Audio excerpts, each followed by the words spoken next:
Na-record na siya. Okay po. Ano ba yun? Sige, nag-record na siya. Di ba po yung music is part of literature? So, Hindi rin. Kanta. Ang parte ng literatura. Kasi yung kanta, may lyrics. lyrics.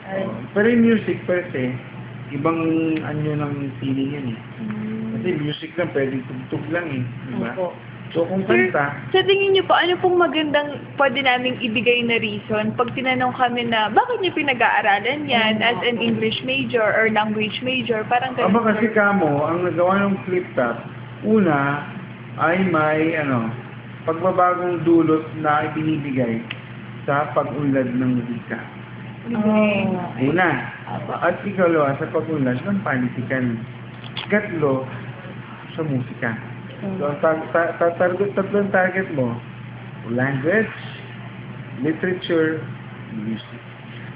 Bali po sa pagsasaliksik namin. At ano po? sa paraan ng pagbubuhay ng oral literature.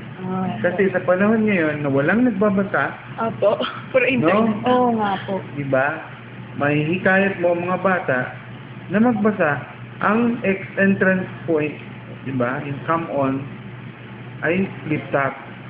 Okay, madali lang. Kahit patayin mo lang yung lahat. Huwag lang ilaw. Kahit aircon din. Ito po pala yung, kasi po nagpunta po kami sa... Galing pa silang PUP, kawawa naman. Kahit patayin mo lang ko yan.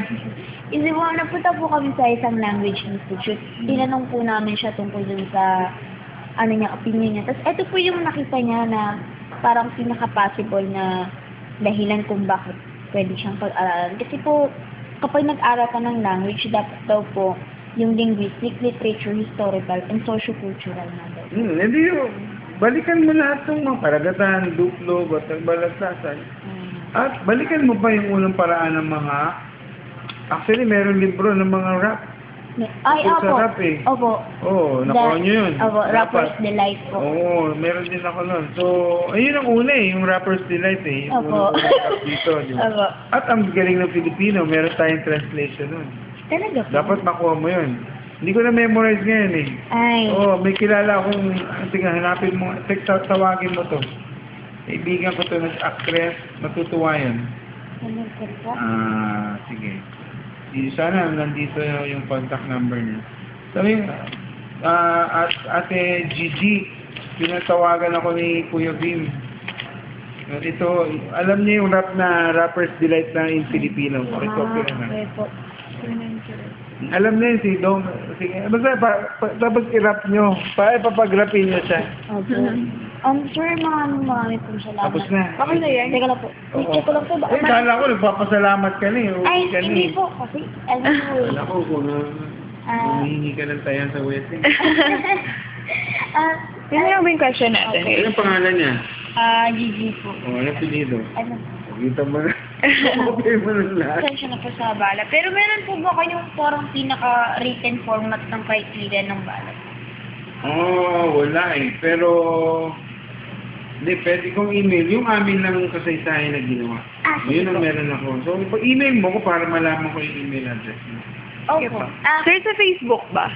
Or Hindi, sa email lang. Yahoo Mail po? Para Sige madali, po. forward ko lang yun sa inyo. Sige po, sige Yung po. mga pictures pa, kumusta na. Ay, Tignan mo pala yung aking Facebook account. Opo. Diba, photos? Nandun, makikita ko na kung meron daw akong ginawang may gumawa ng Facebook page ko. talaga po. I-like nyo naman. Sige po. Ngayon, tinagtad ko na dahil nalaman ko, nilagyan ko ng maraming pictures. Opo. Lahat yung balagtasan. Sir, kung may further questions po kami, pwede po ba kami magtanong? Oo, kahit naman sa email eh. Mas maganda nga dahil Apo. sulat na eh. Sige po.